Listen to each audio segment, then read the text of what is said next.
मध्य प्रदेश चावल उद्योग महासंघ ने प्रदेश के मिलर्स की समस्याओं को लेकर सरकार के वरिष्ठ अधिकारियों और खाद्य मंत्री से मुलाकात कर समाधान की मांग उठाई है।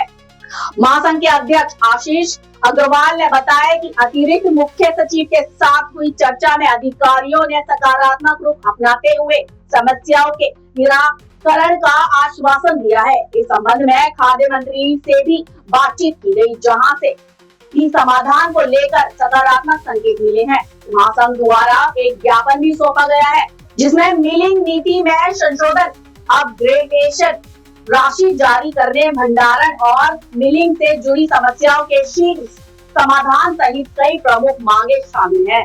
अब आपको बता दें, महासंघ को उम्मीद है कि सरकार जल्द ही इन मांगों पर निर्णय लेकर मिलर्स की लंबित समस्याओं का निराकरण करेगी। इस प्रतिनिधि मंडल में महासचिव ईश्वर रोहड़ा, जकरिया जी, नीलेश तिवारी, दिलीप सिंह सहित समिति के अन्य सदस्य भी मौजूद रहे। अब देखना होगा कि सरकार इन मांगों पर कब तक ठोस कदम उठाती है और मिलर्स को राहत मिल पाती है।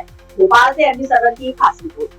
साथ में इसके अध्यक्ष आशीष अग्रवाल जी, चर्चा की मुख्य बिंदु थे, वो जानिए। भाई साहब, प्रदेश के राइस मिलर्स के द्वारा गत वर्ष 2024-25 में शासन के द्वारा जो धान उपार्जित की गई थी, उसमें शासन के द्वारा पूर्व के वर्षों से जो हम लोग भारतीय खाद्य निगम निर्देशों के अनुसार चावल जमा करते हैं, उस पर अपग्रेडेशन राशि शासन के द्वारा हमें दी जाती है।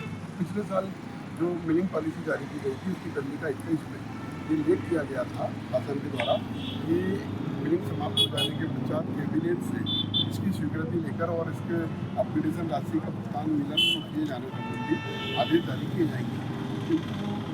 पूरे प्रदेश में 100% धान की मिलिंग प्रदेश के मिलर्स के द्वारा कर देने के पश्चात लगभग 6 महीना बीत जाने पर भी आज दिनांक तक प्रदेश के मिलर्स को अपग्रेडेशन राशि का भुगतान नहीं किया गया है, क्योंकि कैबिनेट से इसकी स्वीकृति नहीं दी गई है, जिसकी वजह से प्रदेश के राइस मिलर्स की आर्थिक स्थिति बहुत खराब है। मिलर्स परेशान है। जो फाइनेंस पूंजी आपने लगाई थी, तो उसका भी भुगतान नहीं होना पर बैंक से भी दिक्कतें आ रही हैं। जी हाँ सर, कितने साल का ड्यू है? जो 24-25 में पिछले साल जो प्रदेश के मिलर्स ने मिलिंग की थी, उसकी अपग्रेडेशन राशि के अभी तक आदेश जारी नहीं हुए हैं, जिसकी राशि लगभग 170 करोड़ रुपए मिलर्स को मिलना है। वो आदेश नहीं होने की वजह से मिलर्स कर्जे में आ गए हैं, बैंक डिफॉल्टर होने की स्थिति में है, प्लांट हमारे बंद होने की स्थिति में आ गए हैं। तो ये हमारी मुख्य मांग है। और इसमें शासन कोर्ट द्वारा भी निर्णय दिया गया था कि जो भुगतान करना था। जी नहीं, कोर्ट का वो अलग विषय है। एक्चुअली भारत सरकार के निर्देश के अनुसार जो बहुत पुराना 1971 की एक मिलिंग नीति है, उसमें 1 क्विंटल धान की मिलिंग करने पर 67% चावल देने का भारत सरकार का नियम है। तो जब भी इनके द्वारा टेस्ट मिलिंग अभी प्रदेश में कई जिलों में करवाई गई है, उसमें ये स्पष्ट हो गया है कि 40 किलो से लेकर 55 किलो तक ही इसमें चावल बनता है। तो कोर्ट ने ये आदेश दिया है कि इसमें आप जो या तो जो टेस्ट मिलिंग कराई गई थी, उसकी रिपोर्ट कोर्ट में प्रस्तुत की जाए और उसको लागू की जाए।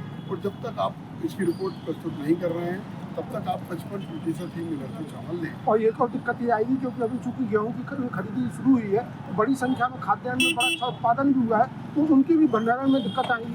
बिल्कुल, मैं आपको बताना चाहूँगा कि जो गत वर्ष की हम लोगों को अपग्रेडेशन राशि के आदेश नहीं हुए, उसकी वजह से अभी चालू साल में 2025-26 में जो मध्य प्रदेश में धान का उपार्जन किया गया था, जो कि लगभग 52 लाख मीट्रिक टन था।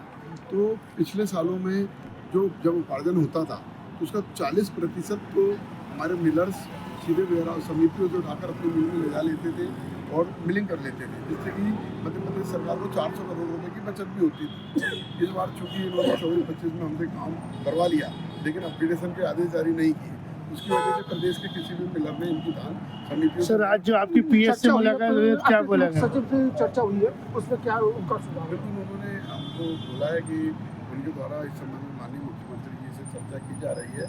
हमारा मांग पत्र भी उन्होंने रखा है और हम 16 तारीख को भी उन्होंने बुलाया है और उनके द्वारा हमें आश्वासन दिया है। आपको बताना चाहूँगा कि अभी यहाँ पे वल्लभ भवन आने के पूर्व हम माननीय खाद्य मंत्री जी के बंगले भी गए थे और मंत्री जी से भी हमारी मुलाकात हुई थी। उनको भी हमने ज्ञापन दिया और उनसे भी चर्चा हुई, उन्होंने भी हमें पूरा आश्वासन दिया है। एक सकारात्मक चर्चा रही है, उम्मीद करें कि मिलर के लिए कुछ ना कुछ अच्छी खबर मिलेगी। बिल्कुल, चर्चा तो सकारात्मक रही है। आपको ये भी बताना चाहूँगा कि अभी अप्रैल महीना चल रहा है, पिछले साल अभी आज के दिनांक तक प्रदेश में जितना धान का उपार्जन हुआ था, उसका 60% मिलिंग हो गई थी। लेकिन इस वर्ष आज तक केवल 5% ही मिलिंग हुई है। 95% धान अभी भी मिलिंग होना बाकी है। वेयर हाउस के लिए नहीं, 10 लाख मीट्रिक टन धान के आसपास ओपन कैंपों में रखी हुई है।